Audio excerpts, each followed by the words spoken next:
There's an old saying, a bird in the hand is worth two in the bush. This definitely applies to real estate. Don't risk the great deal you have for something that may not materialize.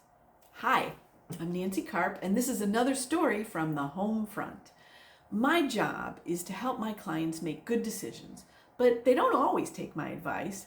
I have clients who, after looking for their next home for several months, finally had their bid accepted on a place that met all of their requirements. I was so excited for them. There were backup offers though, so I gave them the good news, hoping we could finalize the deal right away. But when I called them, they said they needed to think about it.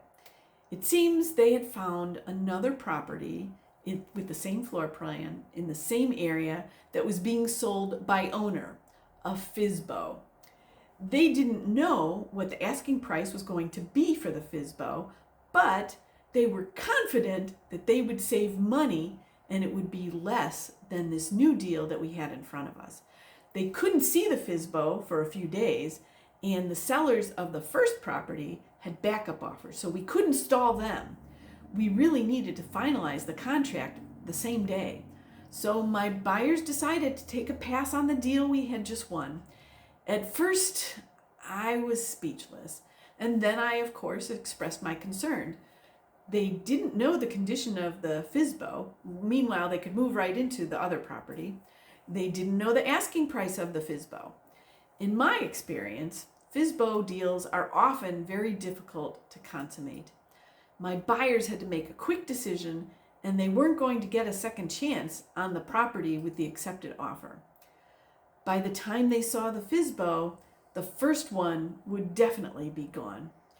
I admit a cold-hearted alternative would have been to sign the deal we had won, and then if the FSBO deal came together, cancel the first deal. But that didn't feel right to any of us. So what happened?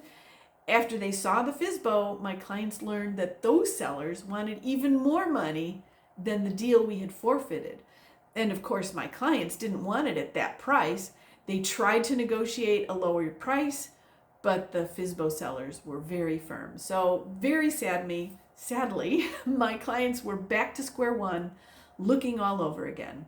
So there's two morals to this story. One, buying a FSBO doesn't automatically mean you're going to get a better deal than working with a broker. FSBO sellers don't have a broker guiding them to determine the market value of their property. And you know what? Zillow and those other websites that provide pricing estimates online, they don't know what the inside of the house looks like, so you can't rely on those home values. Second, as I said at the beginning, a bird in the hand is worth two in the bush. If you have a deal that you're happy with, don't risk it for something you think might be better. You could be wrong and end up losing out on both deals. I'm Nancy Karp, and this was another story from the home front. I'd love to help you find your next home. Give me a call, and thanks for watching.